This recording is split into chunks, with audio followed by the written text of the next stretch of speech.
अगले जन्म में हिमाचल के यहाँ जन्म हुआ पार्वती के रूप में। और जब पार्वती बनी तो नारद जी को गुरु बनाया और तपस्या करी।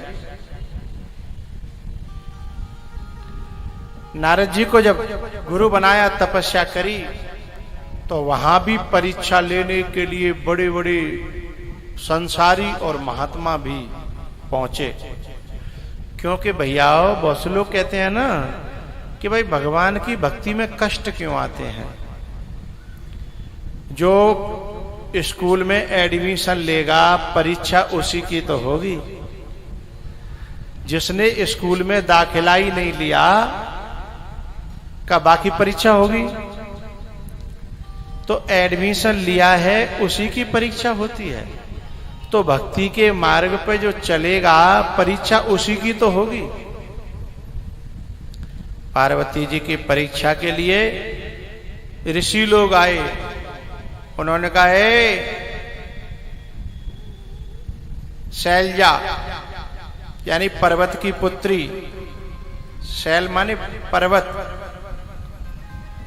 यानी जड़ की पुत्री, क्या कर रही हो तुम? बोले मत पूछो, क्योंकि तुम मेरी बात पे हंसोगे, मुझे पता है। क्योंकि शुरुआत में जब कोई व्यक्ति अध्यात्म में आगे बढ़ता है तो पहले उस पर लोग हंसते ही हैं। पहले संसार उन पे हंसता ही है। पार्वती बताओ तो सही, तुम कर क्या रही हो? उन्होंने कहा कि मैं भोले बाबा को पाने के लिए तपस्या कर रही हूं। अच्छा, हाँ। तो बोले तुम बावरी ना है गई? बोले मैं तो पहले ही कह रही थी कि मैं बावरी हूं, लेकिन तुम ही नहीं मानने आते।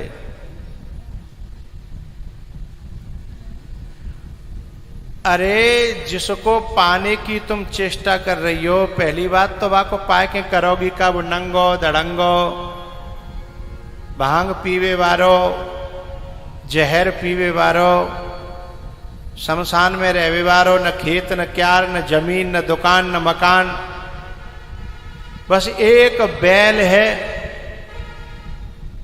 एक बैल है, वो भी अकेला। कम से कम दो होते तो खेती क्यारी तो है जाती। दो होते तो खेती के काम आ जाते। बैल है वो भी अकेला।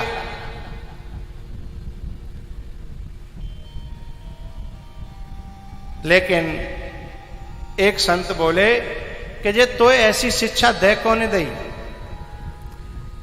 उन्होंने कहा मैं गुरु का नाम नहीं बताना चाहती, क्योंकि तुम मेरे बारे में कुछ भी कहो तो चलेगा, लेकिन मेरे गुरु के बारे में कुछ बोलोगे तो मुझसे सहन नहीं होगा।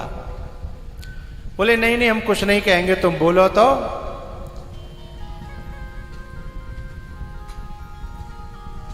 पार्वती जी ने बताया कि मेरे गुरु हैं नारद जी। अच्छा, जिनका खुद का ही घर नहीं बसा है तो वो औरों का घर कैसे बसा सकते हैं?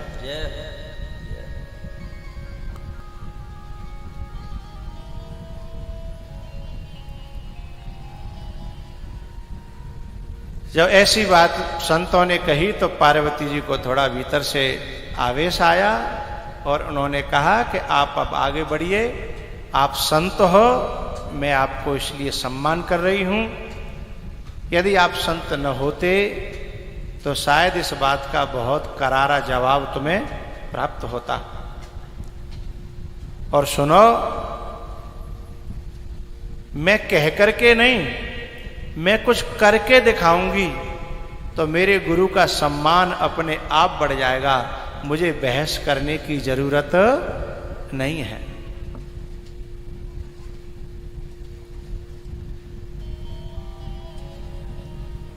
एक मस्करी करते हुए एक साधु उसमें बोले, एक बात बताओ, तुम्हें पता है उसको भोले बाबा को पाने के लिए कितने दिन लगते हैं? बोले मैं दिन को नहीं गिनती, मैं तो जन्म को भी नहीं गिन रही, जन्म लग जाए दिना तो छोड़ो। सोई उनको जो है अपने आप मीटर डाउन हो गया। बोले अब इसको कोई हराने वाला। जन्म कोटे लगी रगर हमारी,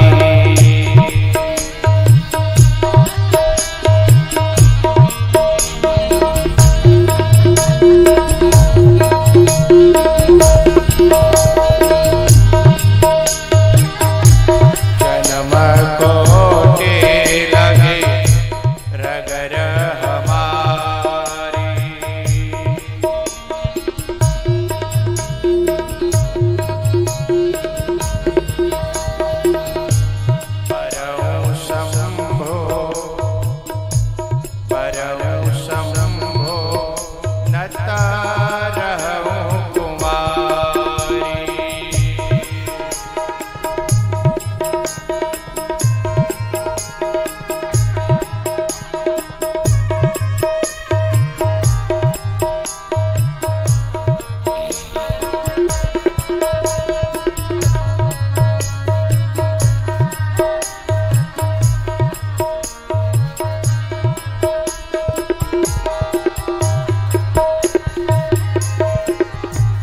परम शंभो नता रहूं कुमारी।